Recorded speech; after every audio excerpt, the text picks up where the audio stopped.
it in case you had to crawl. And we can. Now, what's your hand? Okay, I'm not that tall, but okay. This is wet. Feel that. You're gonna eat kind of wet. Oh, I don't ever have to worry about this.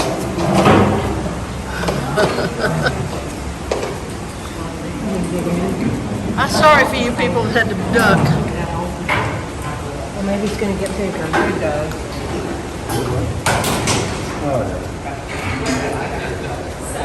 Avoid some rocks and all that, but duck your heads towards the middle right about now. Sorry. It's a little lower. Oh, it's still getting lower. Okay. We don't get an earthquake. It's a good thing I don't have back trouble too. If there was an earthquake. See, there you go. And here it is, open it back up. All right. If it's lit up, then you can sit up. All right, that's good. Y'all can start to sit up. How we doing? Y'all okay back there? You can sit up. I'm okay now. When it's low enough to catch my short hair, it's wonderful. So we have our first water feature. We call it the flow stone. Can you guess why? It's flowing and it's over stone. Over stone, yeah.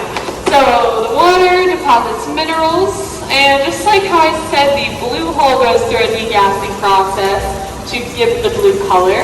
This goes through a degassing process which has the minerals sticking together.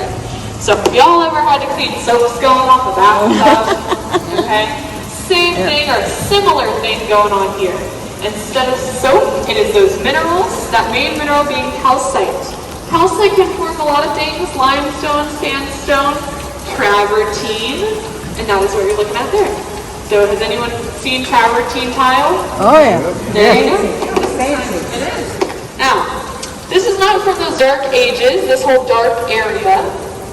It is from the 30s and 40s, or when Mr. Perkins was here.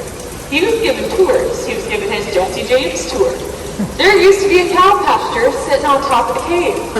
And everyone knows that cows go moo. They also go Ooh. poo. Very nice. So really that is a pollution scar. Okay. He was selling the water, saying that it was Jesse James' lucky spring. So what kind of water was he selling, y'all? Moonshine. Pasteurized water. There you go. Or polluted water. Doesn't really matter what you call it. It was a crappy experience. Because all the rocks that you're seeing on the walls came from the ceiling in different events called breakdowns. Now, the only reason they do breakdown is because of flooding. The floods erode the ceiling away, and after a few thousand years of those floods hitting the ceiling every so often, it's going to be weak enough to fall away. Now, the rock that you're looking at directly above us is actually the strongest rock. It's holding and self-supporting. It forms a natural arch, or at least that's what a cave is. So it is self-supporting. If you guys are at all familiar with architecture, you'll know that that is why architects use arches. It's the strongest structure in nature. So that's why I say it actually would be the safest place to be if there was an earthquake, because the cave would actually move with the earthquake. Kind of interesting. So the ocean is where it can form, or it is forming. Whale bat, looking for love in all the wrong places. There you go. We also, I'm not going to explain that one to you. Does everyone know what stalactites and stalagmites are? Yeah. So you know stalactites hang tight to the ceiling, and stalagmites you might trip over. If you take a look around, we have very tiny stalactites and 0 stalagmites. And all that being said, we're a flood zone, and I like to say the cave gets a shave from the floods, kind of erodes the rock away down here, and then of course the ceiling gets met every so often. The last time that a flood met our ceiling was 2010, or when Nashville flooded in 2010. There was ducks floating through the mall. Now we have ducks floating in the blue.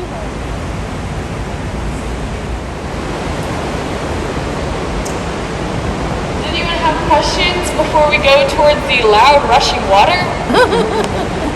No concerns? Time to kind of take a look into the dark zone of the cave and take any damn photos you like. If you don't milk the joke, then what are you doing?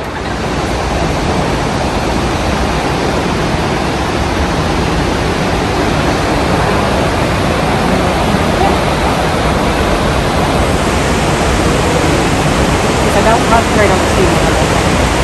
Don't what? Concentrate on the seed. Yeah, just look ahead. Yeah, that sounds good.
Gilbert Graves Clinic and the BB&T Bank. So every 2 weeks, that's how we get our paychecks. We're close to Jennings Creek, which is at Lampkin Park here in Bowling Green. It's about 5.5 more miles away. That's where it actually pops up on the surface for the last time, so the cave ends right about there. You're gonna see a side passage where we could theoretically hop in the water, walk over there, crawl on our hands and knees through mud and rocks, take crickets, take spiders, keep the crawl cavemen, and have a grand old time. Well, let's keep the So bike. you guys see anything that piqued your interest, or It's all interesting. no question y'all didn't cover? Are there any fish? Thank you. There's the southern cavefish. I was just trying to double check with people. It's about the size of your thumb, really. It's see-through, it's eyeless, and instead of eyes, it has fat storage where its eyes used to be. So it's adapted to live in the pitch black. It sits in one place, waiting for food to come to it, kind of sitting with its mouth wide open. It feeds off of skin cells, hair cells, algae, anything that floats towards it. Sticks, twigs, leaves, bat guano,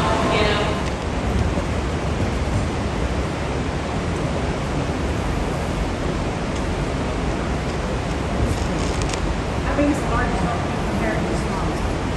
That was the other one that's full of water. So,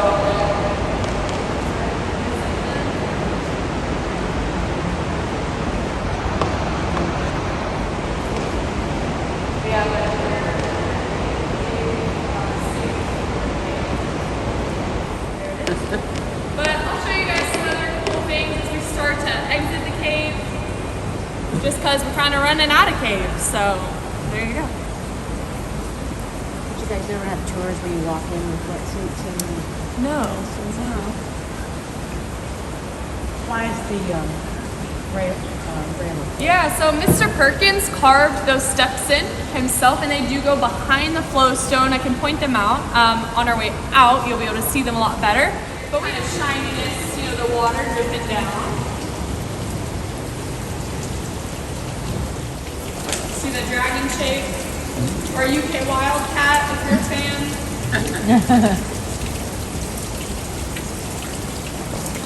That's a giant iguana. Walk under the wishing rock, but it would be a good exit strategy if you ask me. And then the staircase.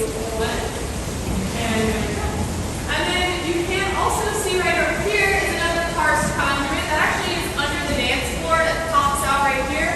Mr. Perkins and his brothers unofficially opened their club before Prohibition ended. So they would throw the bottles behind the bar, they would come right here, and then they would get in the boat, come retrieve them, and keep having a great time. Y'all can duck nice and low.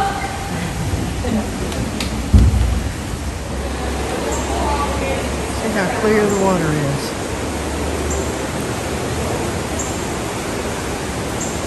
And that's the dance floor if you want to have your wedding down here.